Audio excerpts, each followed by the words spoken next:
कुंभ सन 2025। शास्त्रों में कहा गया है कि समुद्र मंथन के बाद जब देवताओं और राक्षसों में जब अमृत को पाने की जब लालसा जागी और आपस में छीना झपटी और जिसका विरोध हुआ, झगड़ा हुआ, तो जब देवता सूर्यपुत्र जब अमृत कलश को लेके भागे तो उन छीना झपटी में कुछ अमृत की कलश की बूंदें कुछ प्रयागराज में गिरी, जिस समय के बाद से आदिकाल से ही यहाँ पर लगातार 12 वर्षों में एक बार महाकुंभ का आयोजन किया जाता है। जी हाँ, हम इस वक्त खड़े हैं महाकुंभ में सन 2025 प्रयागराज में अद्भुत, अलौकिक, अद्वितीय, अविश्वसनीय, अस्मरणीय। मेरे पीछे देखेंगे साधु महात्मा जी का पंडाल लगा हुआ है जिसमें अघोर पंथ से आए हुए कुछ तारापीठ से और कुछ उज्जैन से आए हुए साधु महात्मा अवघड़ से हम मुलाकात करेंगे, जानेंगे कि क्या है कुंभ और इसकी क्या है भव्यता। लगभग इस साल 45 करोड़ के आसपास 45 दिन में कुंभ में स्नान करने का आकलन बीजेपी की योगी सरकार ने अनुमान लगाया है।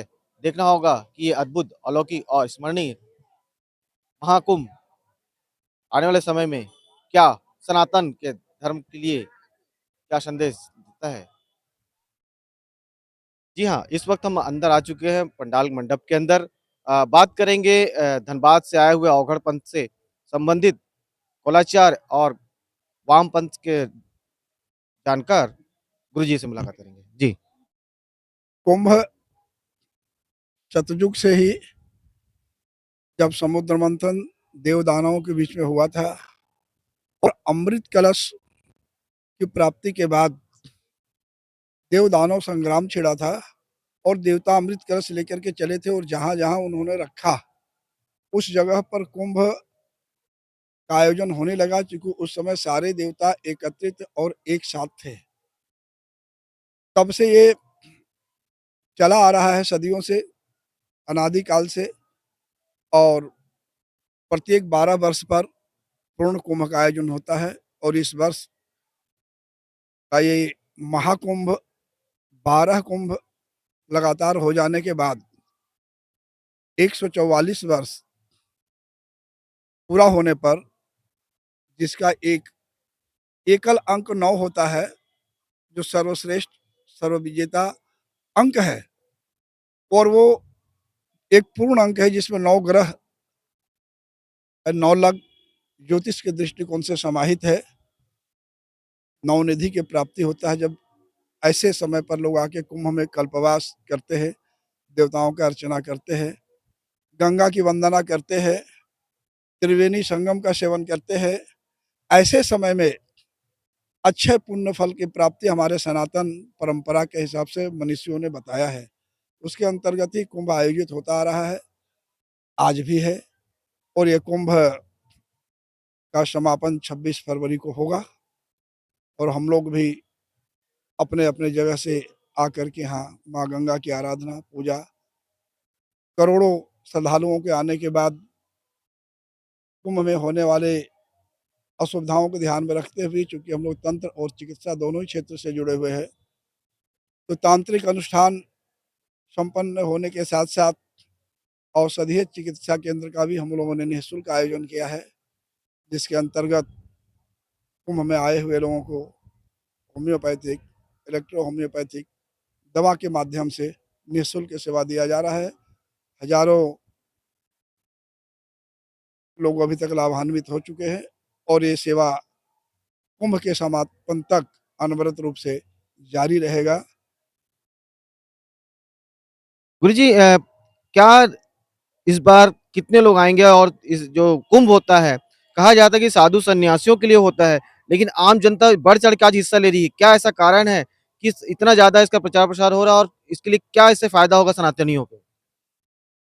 ये मनुष्य मात्र के लिए कुंभ का आयोजन होता है और सनातन परंपरा के हिसाब से पशु पक्षी जितने भी जीव है, नर नारी गंधर्व जितने भी है, सभी का समान रूप से तीर्थ सेवन का अधिकार है।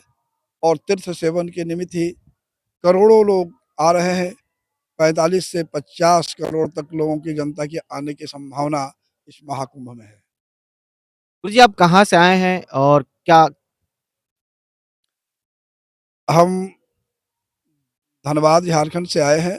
श्री श्री महाकाली दरबार के अंतर्गत आध्यात्मिक केंद्र संस्था अपनी चलती है, जिसकी शाखाएं श्री श्री महाकाली दरबार 10 महाविद्या शक्तिपीठ आर्यनगर कोका भिलाई में भी है। श्री श्री महाकाली दरबार पीथमपुर इंदौर में भी संचालित है और सभी भक्तों के सहयोग से ऐसा आयोजन धर्मार्थ जगह जगह पर जहाँ भी अवसर मिलता है, पीड़ित माताओं की सेवाओं के लिए हम लोग तत्पर रहते हैं और यहाँ भी सक्रिय हैं। जैसे कि आपने अभी सुना कि धनबाद, भूली, छत्तीसगढ़ और मध्य प्रदेश तीनों जगह में अवघड़ पंथ की जो आश्रम है निर्मित है और वहाँ पर जाकर के आप लाभान्वित हो सकते हैं। इस वक़्त आप मिलेंगे हरिद्वार से आए हुए संत महात्मा गिरि जी महाराज से। वो बताएँगे कि क्या है कुंभ और लगभग अवघड़ पंथ और सनातन कैसे जन जागरण और सनातन धर्म को जगाने में लगा हुआ है। जी, गुरुजी प्रणाम। हम अविनाशी अपने गुरु श्री श्री 1008 बाबा जानकी राम घोर साधना पीठ सिवान जिला में आसाम पड़ता है अपने गुरु जी के शिष्य। वहाँ से मैं प्रयाग में आने का मौका मिला। गुरु जी का आशीर्वाद रहा।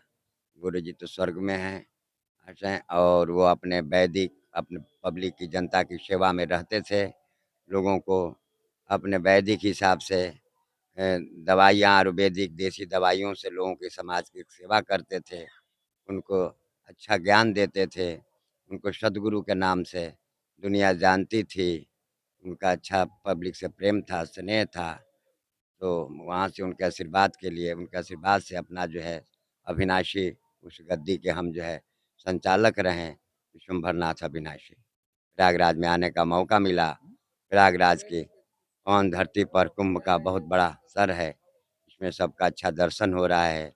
अच्छी गवर्नमेंट की व्यवस्थाएं हैं। सब लोग अच्छे हैं। उनको बहुत अच्छी खुशी हुई। जय माई जय तारा। त्र्यंबकं यजामहे सुगन्धिं पुष्टिवर्धनम् उर्वारुकमिव बन्धनान् मृत्युर्मुक्षीयमामृतात् स्वाहा। यजामहे सुगन्धिं पुष्टिवर्धनम् उर्वारुकमिव बन्धनान् मृत्युर्मुक्षीयमामृतात् स्वाहा। यजामहे सुगन्धिं पुष्टिवर्धनम् उर्वारुकमिव बन्धनात् मृत्युर्मुक्षीयमामृतात् स्वाहा। इस वक्त आश्रम में ही या कहें कुंभ के जो पंडाल लगे हुए हैं, अघोर पंथ का जो तंत्र विद्या से संबंधित है, वहाँ पे निःशुल्क कुंभ में चिकित्सा सुविधा दी जा रही है। इलेक्ट्रो होम्योपैथिक, हमने होम्योपैथिक सुने होंगे, ये इलेक्ट्रो होम्योपैथिक डॉक्टर साहब हैं दिनेश चंद्र पांडे जी। आइए उनसे मिलते हैं, बात करते हैं।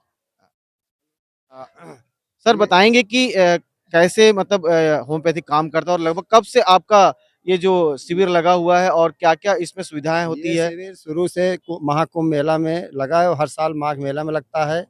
ये जो है पौधों से बनी हुई दवाएं होती हैं, डिस्टिल वाटर बनता है, इसमें कोई केमिकल नहीं होता, हर्बल होता है। और शरीर का जो भी रोग है, जिस अंग का रोग है उस रोग का हमारा आर्गन बेस्ड है। हमारे में कोई केमिकल नहीं है और ना कोई जीव जंतुओं का इस्तेमाल है। टोटल डिस्टिल वाटर है और मेडिसिनल प्लांट है। इसी से बनाई हुई दवाएं बनती हैं। इलेक्ट्रोहोपैथी है, डॉक्टर काउंट सीजरमैटी इटली के थे, उन्हीं ने इजाद किया है। ये अभी भारत सरकार के कंसीडर में चल रहा है। अभी हमारा जो है भारत सरकार ने और सुप्रीम कोर्ट का आदेश है, उसके आधार हम चिकित्सा शिक्षा शोध मतलब रिसर्च, एजुकेशन और ट्रीटमेंट देने का अधिकार हमको मिला है। पूरे भारत के सभी राज्यों को मिला है। तो ये पूरे भारत में कई संस्थाएं काम कर रही हैं। हमारी Sarvashri herbal electro homeo research charitable trust, ये सभी मरीज यहाँ पे देश विदेश के भी मरीज आ रहे हैं, सबको दिया जा रहा है herbal product, no chemical, no side effect. Thank you. जैसे कि आज के समय में डॉक्टर साहब लोग एलोपैथी को प्रेफ़र करते हैं, होम्योपैथिक भी करते हैं, आयुर्वेदिक भी करते हैं। तो इलेक्ट्रो होम्योपैथिक क्या है और इसके इफ़ेक्ट कैसे होते हैं? क्या साइड इफ़ेक्ट्स हैं इसके? ऐसा है ना भैया, ये में से केवल medicinal plant, harmful medicinal plant used in this treatment. इसमें जो है जो हमारी दवाएं बनती हैं बॉयल करके नहीं बनती हैं, ये हमारा जो है एक टेम्परेचर बॉइलिंग पॉइंट के नीचे टेम्परेचर में हार्मफुल पौधे जो हानिकारक नहीं हैं, उन पौधों का इस्तेमाल जो है डिस्टिल वाटर में किया जाता है। पौधों में विद्युत शक्ति पाई जाती है, इसलिए पौधों की विद्युत शक्ति को डिस्टिल वाटर में उतार लिया जाता है बिना बॉयल किए हुए। एक कोहोवेशन प्रोसेस है सीतासव, उसी के आधार पे दवाएँ बनती हैं। इसमें कोई साइड इफ़ेक्ट नहीं है, केवल मेडिसिनल प्लांट बेस्ड है। इसको आप लीजिए, हमारे यहाँ हर प्रकार के रोगों का मतलब जो है chronic cases, acute cases, all the cases are treat by this pathy.